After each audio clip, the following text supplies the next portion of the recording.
Kekristenan hari ini adalah kekristenan yang pudar, garam yang hambar, terang yang redup, menjadi kekristenan tanpa salib.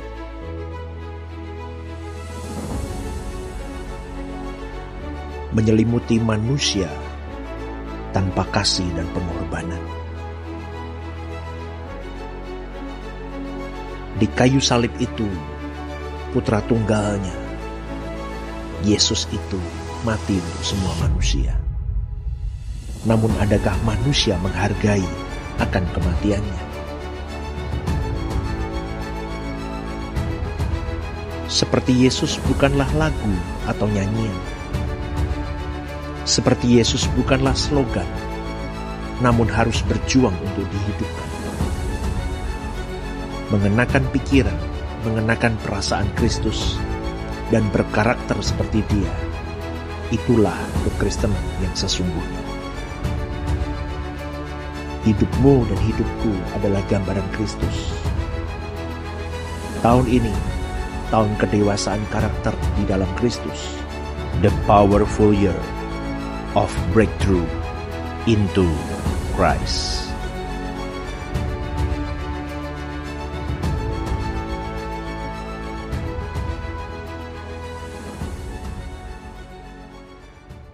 Bapak Ibu yang dikasihi oleh Tuhan, untuk yang baru pertama kali hadir, saya ucapkan welcome home.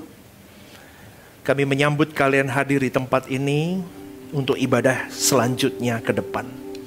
Saudaraku yang dikasihi oleh Tuhan, hari ini saya mau berbicara tentang Matius 5.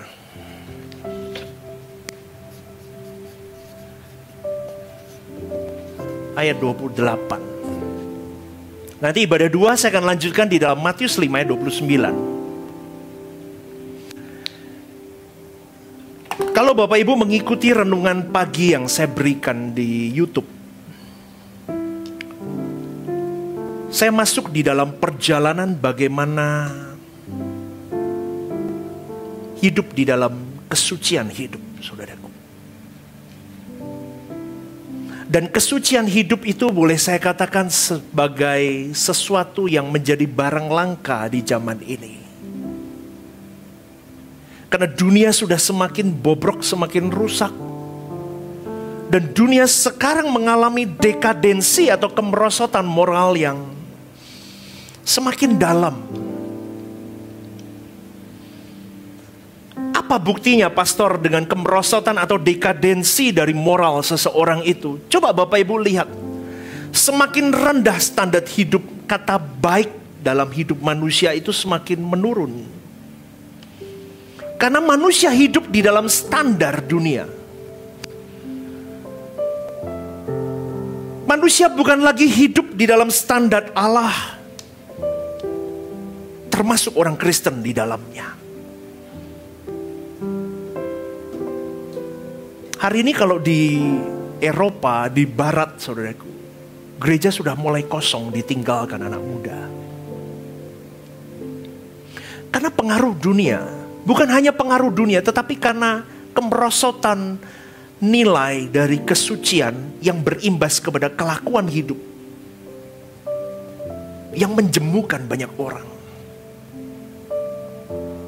Kekristenan hari ini memuakan, saudaraku. Mereka hanya lip service di mulut, tetapi tidak pernah menampilkan, menghasilkan buah yang matang, yang manis, yang bisa dinikmati oleh orang-orang di luar sana yang tidak mengenal Kristus. Dan itu membosankan sekali.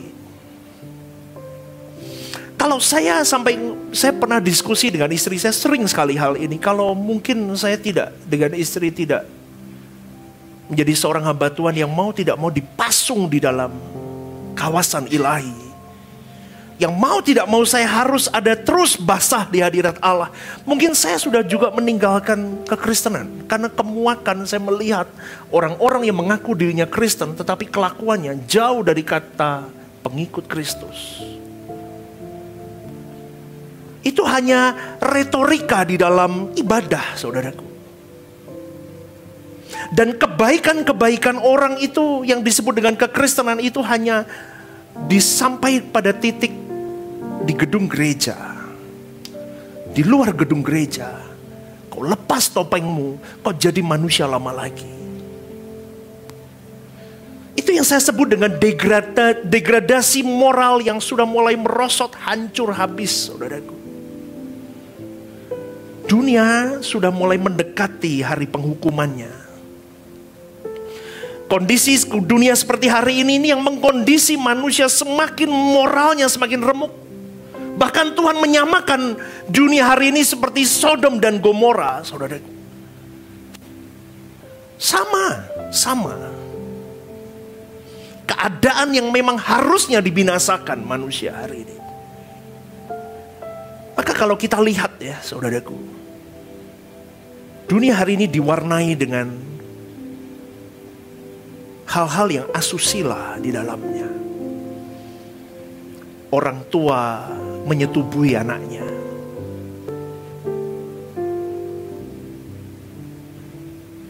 Anak membunuh orang tuanya.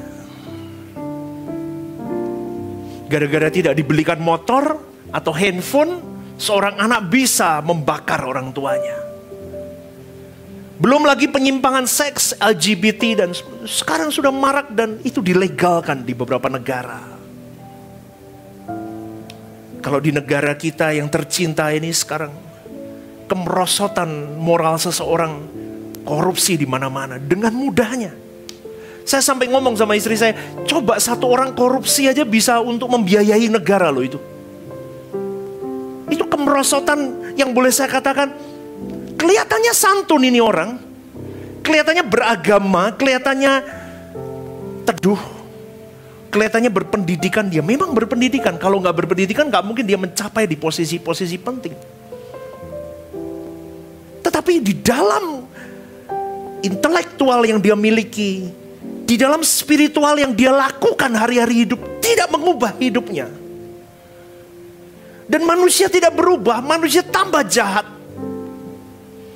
Manusia dikungkung dengan keinginan. Maka kemarin hari Rabu saya ngomong, apa tujuan manusia beragama? Coba Anda telaah lebih dalam. Tujuan manusia beragama itu untuk mengekang dirinya. Pertama, untuk dia semakin mengekang dirinya supaya dia bisa mengontrol semua hawa nafsunya. Kenapa kita puasa? Kenapa kita kalau di dalam suara kebenaran kita saya selalu ajarkan bagaimana kita harus menyunat batin kita. Memuasakan daging kita. Mematikan daging kita. Mematikan kodrat dosa kita. Itu harus dipikir saudaraku. Itu harus benar-benar kau daratkan di dalam hari hidup kelakuanmu. Bukan hanya di theoretical, intelektual, dan kau mengiyakan di mulutmu, tapi kau tidak pernah melakukan. Ketika kau mau marah, kau bisa hold nafsumu, kau kekang nafsumu. Maka tidak heran hari ini banyak orang beragama dan memuakan untuk orang-orang yang skeptik dengan agama. Dia melihat kita beragama, tetapi kelakuan kita tidak lebih baik dari orang yang tidak beragama. Dan inilah yang membawa saya kepada satu titik. Saya mau bahas ini, saudaraku. Matius 5:28 ini. Firman Tuhan berkata begini, tetapi aku berkata kepadamu, setiap orang yang memandang perempuan serta menginginkannya sudah berzina dengan dia di dalam hatinya. Sebelum ini jangan hanya letterlux ya saudaraku ya. Ini saya mau katakan begini. Ini kalimat ini adalah contoh dari cara pribadi Tuhan Yesus untuk membuat suatu hukum itu lebih keras dengan membalik aplikasinya dari tindakan luar ke dalam pikiran dan keinginan. Ini akan saya sandingkan. Coba ya Bapak Ibu.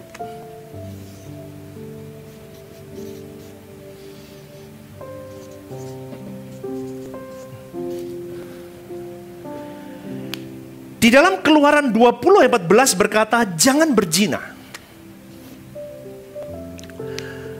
Konteksnya begini, kalau dulu di dalam Keluaran ini, dalam PL, konteks budaya 10 perintah Allah yang asli itu mau menggambarkan bahwa seorang pria tidak boleh mengadakan hubungan tubuh dengan istri orang lain. Ini secara konteksnya secara real atau jasmani.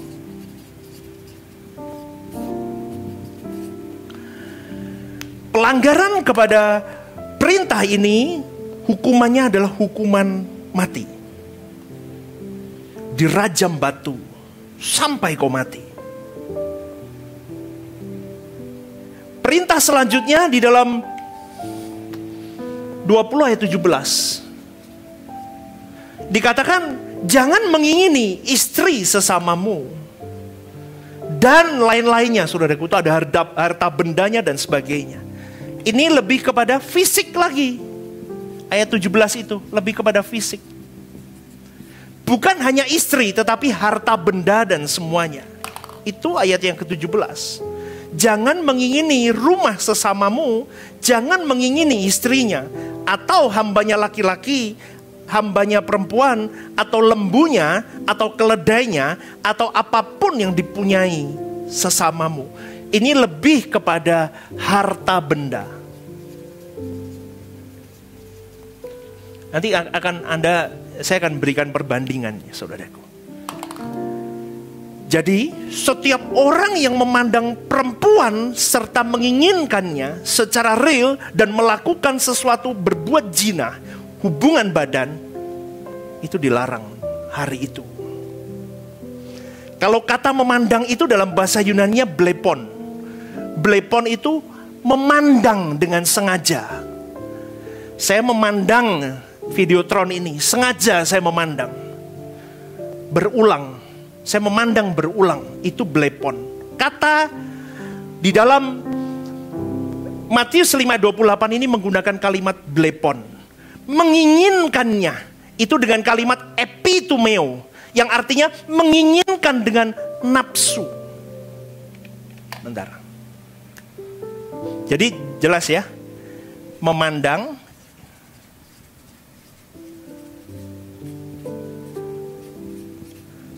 nafsu, berulang. Sama, ini sama.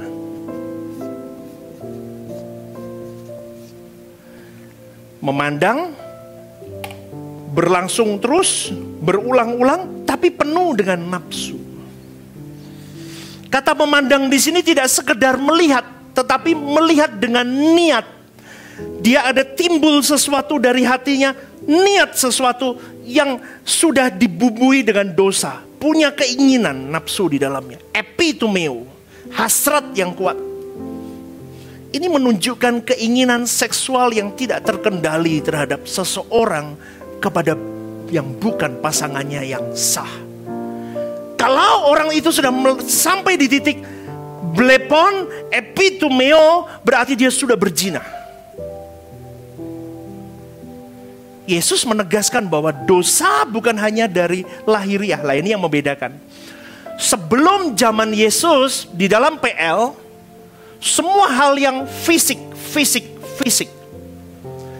Tetapi ketika Yesus hadir, dia tidak meniadakan hukum Taurat, tetapi dia menggenapi dengan konsep yang jauh lebih dalam, yaitu dari hati. Amin, saudaraku. Ini mudeng apa enggak ini? Amin. Berzina dimulai dari, urutin dulu deh pastor. Oke. Dari mata. Turun ke hati. Masuk ke pikiran. Dari pikiran timbul tindak.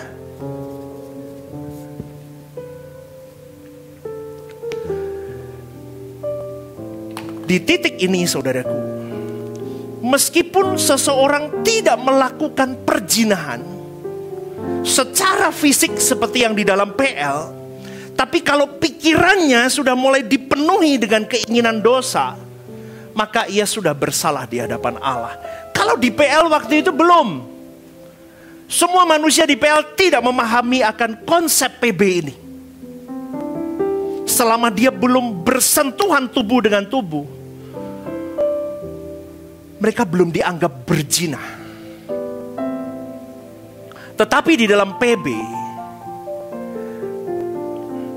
sudah dianggap berzina. Jadi begini saudaraku, bagaimanapun juga Yesus menelusuri tindakan perzinahan kembali kepada pandangan, kepada pikiran yang bergairah. Dan dikatakan di situ, dimulailah sebuah kebusukan ketika engkau memandang dan pikiranmu mulai salah. Maka saya mau ingatkan saudaraku, setiap kali kita memandang sesuatu, Pastor, apakah itu hanya tentang wanita kalau di dalam PB? Oke, di dalam konteksnya secara letterlux, kita berbicara wanita atau bisa dibilang atau pria hari ini. Lawan jenis kita, ini pertama dulu. Ketika kita memandang dan kau mengingini dia, kita sudah berzina. Apakah hanya itu, Pastor? No. Kita tidak bisa bicara hanya lawan jenis, tetapi semua hal tentang dunia ini. Ketika kita berpikir, kita menginginkannya, kita berulang, kita menginginkannya, hati kita mulai tertambat. Kita sudah melacurkan diri kita. Kita tidak bisa menjadi seorang mempelai yang suci, yang perawan di hadapan Tuhan. Karena Tuhan sendiri berkata, kau tidak bisa menghamba kepada dua Tuhan. Hari ini manusia banyak menghamba kepada dua Tuhan, bahkan lebih Tuhan kita. Kita hidup untuk kesenangan kita. Kita menghamba kepada dunia. Sebetulnya kalau kita berbicara Matius 5:28, kita lebih luas saudaraku. Kalau dulu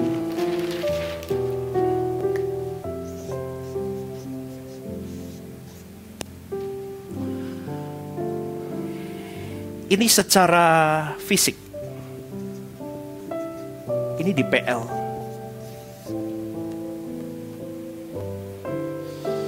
Tuhan bawa kita ke PB untuk lebih kepada batin. Batin ini meliputi apa? Paradigma yang saya ajarkan selalu. Paradigma itu pikiran, perasaan, dan kehendak Kristus. Ketika batin kita benar di hadapan Tuhan, kita baru bisa fisik ini mengalami yang namanya apa? Pembaharuan. Amin saudaraku. Sampai di sini Anda mengikuti? Berikan tepuk tangan untuk Tuhan.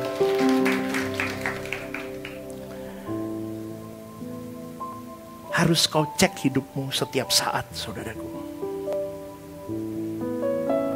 Kalau tidak, pikiran penuh fantasi itu, kau melihat apapun, tidak harus lawan jenis. Kau lihat dunia ini dengan penuh fantasi. Dan di situ kau mulai berkata dalam dirimu, aku nikmat ya kalau aku memiliki ini. Kalau aku mempunyai ini dan itu. Kau sedang mengkhianati Tuhan. Bisa dikatakan, secara garis besarnya kau mau berkata begini, bukan kau satu-satunya kebahagiaanku Tuhan. Tetapi kalau kita sudah mulai mengerti ini, kita harus cross check terus bagaimana apa yang menjadi yang ada di dalam pikiranku. Apa yang aku sukai, apa yang selalu kupandang berulang, apa yang kupandang dengan nafsu dalam hidupku. Baik itu uang, baik itu harta, baik itu kedudukan, baik itu semua kesenangan-kesenangan yang melekat kepada dirimu. Kau berzina di depan Allah.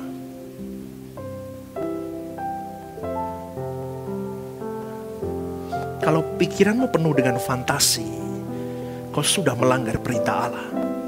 Amin, saudaraku. Kalau kita mengerti ini, gimana hidup kita?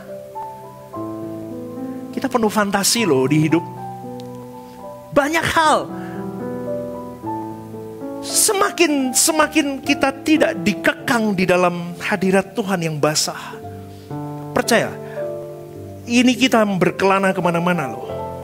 Bahkan kau duduk untuk berdoa saja gak bisa. Yang paling mencengangkan saudaraku, saya menemukan begini.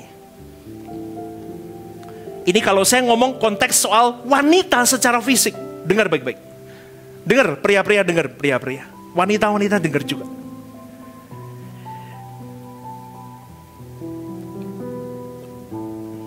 Siapapun wanita itu, siapapun pria itu, kalau kau jadikan objek untuk seks, dan bukan sebagai suatu pribadi menurut haknya, itu adalah dosa. Apalagi kalau wanita itu adalah istrimu. Loh, pastor, berarti ini tambah berat dong. Oh ya, kau membayangkan istrimu pun tidak tepat di haknya sebagai... Paham gak sih? Halo, paham gak nih? Saya ulang sekali lagi. Kalau kita memperlakukan wanita manapun sebagai objek seks, dan bukan sebagai suatu pribadi menurut haknya, apalagi kalau itu istrimu sendiri, kau di dalam kesendirian kau membayangkan istrimu, kau pakai dia sebagai objek seksmu, dosa. Wah, gawat dong pastor, selama ini boleh katanya. No, saya katakan ini. Segala sesuatu yang keluar dari pikiranmu, meskipun itu istrimu, meskipun itu pasanganmu, hanya sebagai objek di dalam pikiranmu untuk memenuhi hasratmu, dosa. Amin. Repot kan jadi Kristen? Repot. Langsung semua orang tengar-tengar, yes. Apalagi bukan pasanganmu. Saya ketika mengerti ini, saudaraku, saya mengulik beberapa referensi buku. Sama, semua mengatakan hal yang sama. Padahal dulu ketika saya masuk di dalam beberapa sekolah teologi, ada beberapa buku etika Kristen yang memperbolehkan hal itu. Tetapi tidak didasari dengan landasan yang kuat yang bisa membuat saya teguh berkata boleh. Tetapi banyak referensi yang memperkatakan bahwa no, meskipun itu istrimu sekalipun, meskipun itu suamimu sekalipun, kalau kau jadikan dia objek, kau melanggar hukum itu. Saudaraku, coba tampilin tadi ayat 5 ayat 28.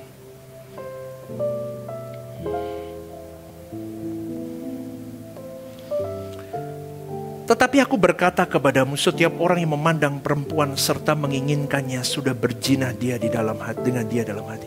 Perempuan ini tidak selalu tentang manusia perempuan, tidak. Ini bisa menjadi pria, bisa menjadi dunia, bisa menjadi kesenangan-kesenanganmu selain Tuhan. Kau sudah melanggar, kau berzina kepada dunia ini. Segala perbuatan manusia itu berasal dari hati dan pikiran. Maka benar kata Amsal 4 ayat 23, jagalah hatimu dengan segala kewaspadaan, karena di situ akan terpancar segala kehidupan. Apa yang kau paksakan kepada dirimu untuk kau isi dalam hari-hari hidup, apa yang kau lihat, apa yang kau dengar, itu mempengaruhi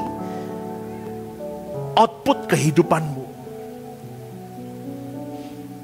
Filipi 4 ayat 8 berkata, berpikirlah tentang hal-hal yang benar, yang mulia, yang adil, yang suci, yang manis dan sedap didengar. Karena kejatuhan manusia di dalam dosa itu dimulai dari pikiran yang diisi oleh sesuatu yang salah. Hari ini saya tidak tahu apa yang menjadi hasrat hidupmu. Tetapi saya sebagai gembala di tempat ini, saya selalu membawa kepada kalian, hasrat hidupmu cuman Tuhan. Amin, saudaraku. Amin. cuman Tuhan. Kalau kau tidak memulai semuanya karena Tuhan, hanya Tuhan, keinginanku Tuhan, all my life is Lord only, percayalah, kau akan masuk di dalam penyesatan dan penyesatan dalam hari-hari hidupmu.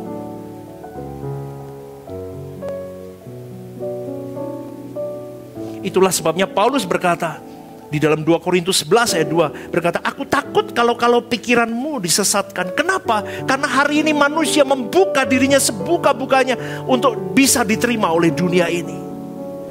Karena manusia berpikir, kalau aku menjauh dari dunia ini, bagaimana dengan hidupku? Tetapi percayalah saudaraku, kalau engkau berani stand before Lord, kau berkata, aku mau hidup kudus. Aku mau menunjukkan kepadamu Allahku bahwa aku beda. Lagunya, kiranya engkau temukan, lagu itu ya, di matamu aku berkenan di antara manusia. Itulah kehormatanku terindah dalam hidupku, kebahagiaan di hadiratmu.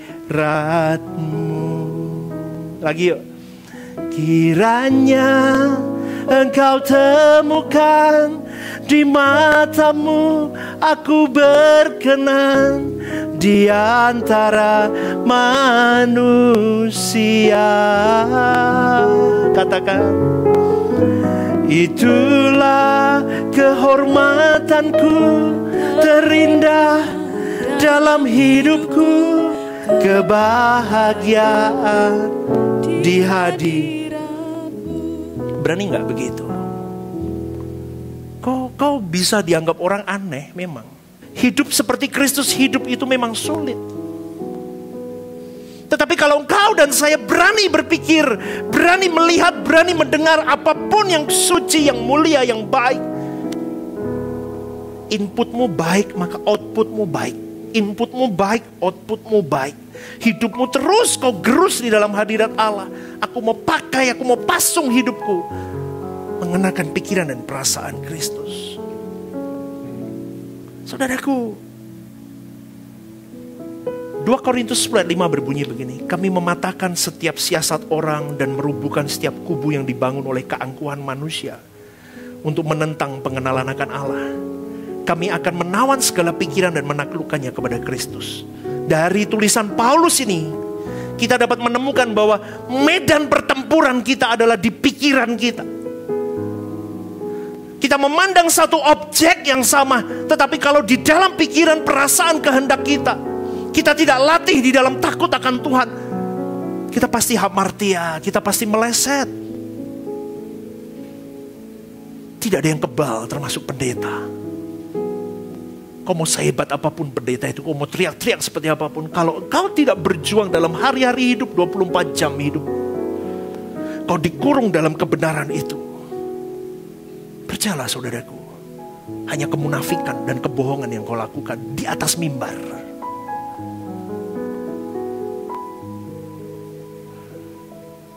Saya sedih saudaraku, kekristenan hari ini tidak sampai ke titik-titik di mana Tuhan itu harus puas dengan hidup kita. Di 1 menit yang lalu kita bisa berkata, Kaulah segalanya di dalam hidupku. Tapi 1 menit kemudian kau bisa berkata, dunia segalanya bagiku.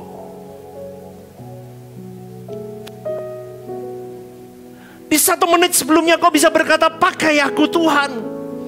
Di 1 menit kemudian kau bisa berkata, sulit ikut Tuhan.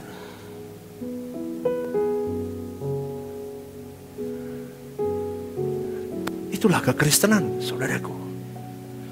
Kau dan saya berjuang menaklukkan pikiran kepada Kristus, supaya kau dan saya tetap tepat terus sampai Tuhan itu dimanjakan dengan kelakuan kita setiap saat. Apa yang kita pikirkan itu memanjakan Tuhan. Apa yang kita ucapkan itu memanjakan Dia. Apa yang kulakukan Bapa semua untuk memanjakan hatimu. Sampai Tuhan bisa berkata, wow, ini anakku yang luar biasa. Kau kekang nafsumu, saudaraku. Itulah tujuan kau menjadi manusia beragama. Belum pengikut Kristus loh. Betul? Betul saudaraku? Mengekang nafsu itu baru jadi agama. Beragama tujuannya itu. Kalau kau masuk lebih dalam, aku mau menjadi pengikut Kristus, kau harus sunat batinmu. Itu lebih berat lagi. Sampai setiap jengkal kau mau melakukan apapun, kau hati-hati sungguh-sungguh. Karena iblis tidak tinggal diam di dalam hidup manusia. Maka Matius 5:28 ini jelas. Itu mau menunjukkan, Tuhan mau mengatakan, kau tidak hidup karena hukum Taurat, tetapi aku menggenapinya. Dan ketika engkau mengikuti caraku hidup, kalau kau mau menjadi pengikutku, anak-anakku, dengar, aku punya hukum yang jauh lebih berat daripada hukum yang tertulis itu. Dekalog itu membelenggu, menjaga, menjadi tembok untuk umat Israel di zaman itu untuk hidup di dalam tatanan dan aturan, karena itu zaman purba. Tetapi ketika aku datang hari ini, kalau kau mengaku kau beriman kepadaku, kau ikut aturanku more than that, jauh dari itu. Ku berikan aturan yang mencapai kepada kekekalan. Tembok itu tidak hanya hidup di bumi, tetapi tembok itu akan membawamu tetap benar sampai kepada kekekalan hidup. Yaitu apa? Hidup yang terus diubahkan sampai engkau benar-benar bisa berkata, hidup suci itu bukan sesuatu yang mustahil. Hidup suci itu adalah sebuah keniscayaan. Tetapi aku harus lihat pattern hidupku, Yesus. Pattern hidupku, Yesus. Apa yang kupandang, siapa yang kupandang? Yesus. Maka aku harus bertatih jalan di jalan Yesus. Via Dolorosa itu tidak bisa kau skip, tetapi harus kau lalui hari demi hari. Berikan tepuk tangan yang terbaik. Bapak Ibu yang dikasih oleh Tuhan, ada beberapa orang bertanya kepada saya, menaklukkan pikiran kepada Kristus itu gimana, Pastor? Artinya begini, everything, segala sesuatu yang ada di pikiran kita adalah sesuatu yang tidak bertentangan dengan kebenaran Injil. Maka kalau bahasa saya hari-hari, kalau Bapak Ibu sering dengar, kalau Anda mengikuti khotbah saya, renungan pagi saya, renungan malam saya selalu berkata begini, jangan jahat sama orang. Itu ekstraknya. Karena kalau kau sudah mulai berpikir sesuatu yang jahat yang dibumbui dengan nafsu di dalamnya, hasrat untuk sesuatu kepada orang, apapun itu, tidak tepat di pemandangan Allah, tidak sesuai dengan kebenaran Injil. Jadi segala hal yang ada di pikiran kita, di dalam hati, pikiran sebelum berbuah menjadi sebuah kelakuan, semuanya harus diverifikasi. Apakah semuanya itu berguna untuk kepentingan Tuhan atau tidak? Maka benar kalimat tadi, tampilin dong, jangan dimatiin saudaraku.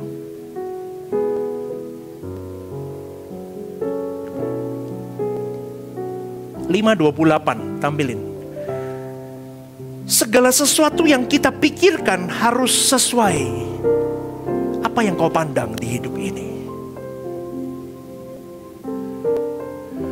Yang kau pandang ini semuanya harus untuk kepentingan pekerjaan Tuhan.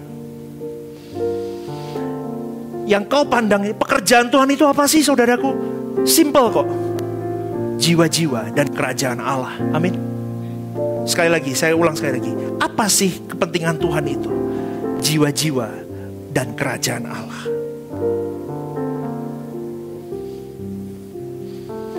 Seseorang memang, kau dan saya memang dipilih untuk menjadi pasukan khusus Allah. Kita umat pilihan, betul. Maka di dalam menjadi umat pilihan, kau dan saya harus berlatih seperti Kopassus itu. Kau mau tidak mau, kau memasung semuanya sampai kau berlatih mengalahkan musuhmu, si iblis itu, dengan segala nafsu yang ditanamkan dalam diri kita. Cara berpikir kita salah, cara pandang kita salah, semuanya mulai dikunci. Kau berlatih di situ sampai kau menjadi pasukan elit Tuhan yang berkualitas. Baru ini semua ini berlaku. Kau memandang segala sesuatunya hambar. Seperti Paulus berkata, semua dulu yang kupandang, ternyata yang kupandang hebat, ternyata semuanya sia. Karena hidupku sekarang ini apa? Kristus. Kristen yang benar itu seperti itu sebetulnya, saudara. Makanya saya ngomong, gak usah seperti Yesus dulu, seperti Paulus.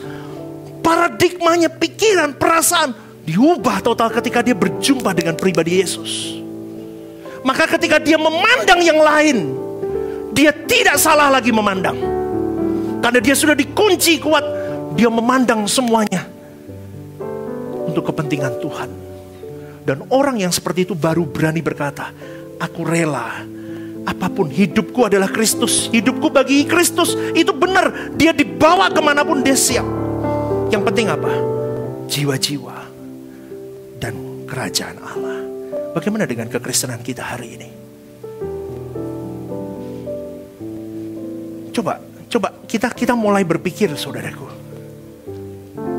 Pikiran model begini pasti bertentangan dengan dunia. Makanya Paulus berkata, baharui pikiranmu setiap saat. Baharui pikiranmu.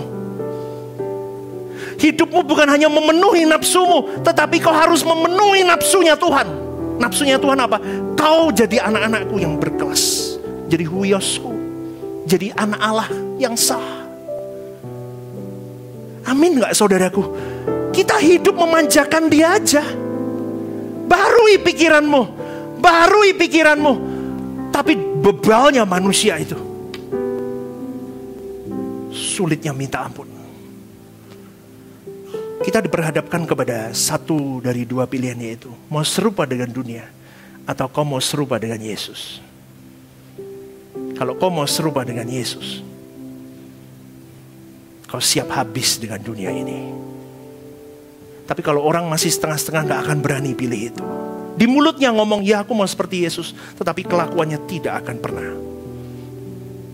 Maka saudaraku yang dikasih oleh Tuhan, untuk kau bisa memperbaharui pikiranmu, bacalah Injil. Kau sibuk menonton drama Korea tiap hari. Kau sibuk scroll TikTok. Kau sibuk main Instagram. Kau sibuk main YouTube. Kau sibuk kejar pendeta ini khotbah, pendeta itu khotbah, renungan ini, renungan itu. Kau lupa the core, inti yang paling penting adalah kau punya waktu bersama dengan dia. Intimacy with God privately. Itu gak bisa digantikan dengan kau ikut doa apapun, ikut renungan apapun, dengerin khotbah siapapun. No. Bahkan duduk di gereja ini pun tidak bisa menggantikan intimacy with God privately, dirimu dengan dia. Kristen tanpa itu seperti handphone yang tidak dicas dengan benar. Tapi hari ini orang merasa baik-baik saja. Maka hidupnya akan memandang banyak hal dan mereka terpenjara. Dan akhirnya banyak orang Kristen melacurkan dirinya kepada yang lain.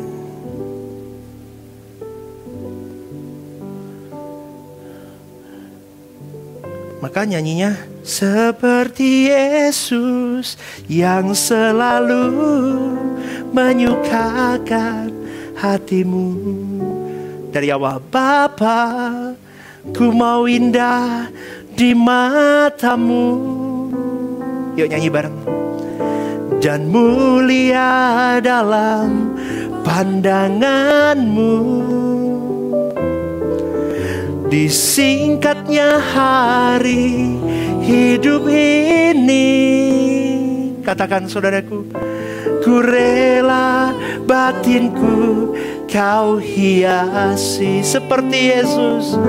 Seperti Yesus. Seperti Yesus. Seperti Yesus. Yes Lord. Seperti Yesus, seperti Yesus yang selalu menyukakan hatimu. Yuk dari awal, tadi ada kalimatnya. Bapa, ku mau indah di matamu. Stop. Kita mau indah gak di mata Tuhan? Coba renungkan. Lagu ini bagus sekali loh saudaraku. Bapakku mau indah di matamu.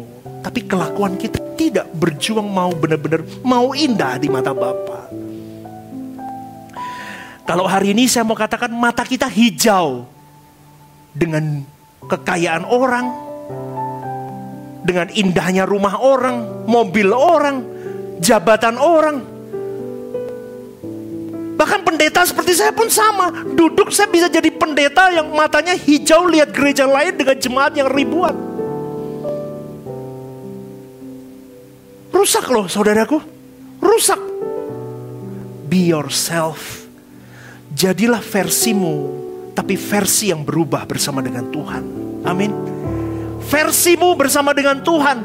Maka kau benar baru bisa kata, ku mau indah di matamu. Dia pemahat hidup kita. Biar dia pahat hidup kita sampai di versi terbaik kita. Bapa, ku mau indah di matamu. Yes. Dan mulia dalam pandanganmu. Disingkatnya hari hidup ini, ku rela batinku kau hiasi. Rela gak batinmu dihiasi? Ayo Bapak Ibu jujur, rela gak batinmu dihiasi? Gak rela banyak orang. Jangan dimatiin. Rela batinku kau hiasi itu harus ditampilin. Bagaimana Tuhan menghiasi itu? Dengan pencobaan dan pencobaan, dengan masalah dan masalah. Kau mata duitan seperti Yudas mata duitan. Tuhan sediakan kemungkinan besar untuk dia korupsi. Betul? Dan Yudas memilih tetap korupsi. Karena dia tidak mau dihiasi batinnya. Dia tidak mau mematikan hidup manusia lamanya. Hari ini apa yang menjadi kelemahanmu? Kalau kau berkata, aku mau seperti Yesus, maka Tuhan akan berikan kepadamu dan kepadaku hal yang kita lemah di situ. Tetapi Tuhan mau lihat kita berjuang. Berjuanglah. Satu step jatuh, is okay. Berjuanglah lagi. Step kedua jatuh, bangkit lagi. Sampai engkau bisa sampai di puncak. Dan Tuhan berkata, ini baru mentality seorang bangsawan surgawi yang aku tunggu dari seorang anakku ini. Dan itu harus lahir di Rehoboth Semarang. Amin saudaraku. Kita tidak punya harta dunia. Kita tidak punya kekayaan. Kita tidak punya segala sesuatu yang bisa ditampilkan di dunia ini dan orang menghormati kita. Tetapi hari ini aku tidak cari penghormatan dari manusia. Aku cari penghormatan Bapakku. Sampai aku bisa berkata, Lord, biar kau puas dengan apa yang kulakukan setiap hari. Aku berjuang saudaraku. Gembalamu ini berjuang. Berjuanglah bersamaku. Berjuanglah bersamaku. Kita tidak tahu sampai kapan kita hidup. Tapi hiduplah benar mulai hari ini. Semuanya. Kau pegang uang pun kau pegang dengan benar. Amin. Kau diberi hari ini kau bisa bekerja. Apapun pekerjaanmu, bekerjalah dengan benar untuk Tuhan. Hari ini kau mau apapun yang kau lakukan, kau menikah, pernikahanmu, buat pernikahanmu yang benar. Berjuang. Keadaan-keadaan sulit itu vitamin untuk kau dan saya. Maka sekali lagi, siapa yang mau berjuang dengan saya hidup benar? Angkat tangan. Berikan tepuk tangan yang terbaik untuk dia. Yuk bangkit berdiri saudaraku. Ibadah Rehoboth Semarang. Ada di setiap minggu, jam 10 pagi di Pop Hotel. Dan, setiap hari Rabu, ada midweek service jam 6:30 malam di Pop Hotel Home Usia Indah setiap Jumat minggu kedua jam 5:30 sore di sekretariat gereja. Ajak teman, keluarga, dan relasi Anda untuk dapat beribadah bersama kami.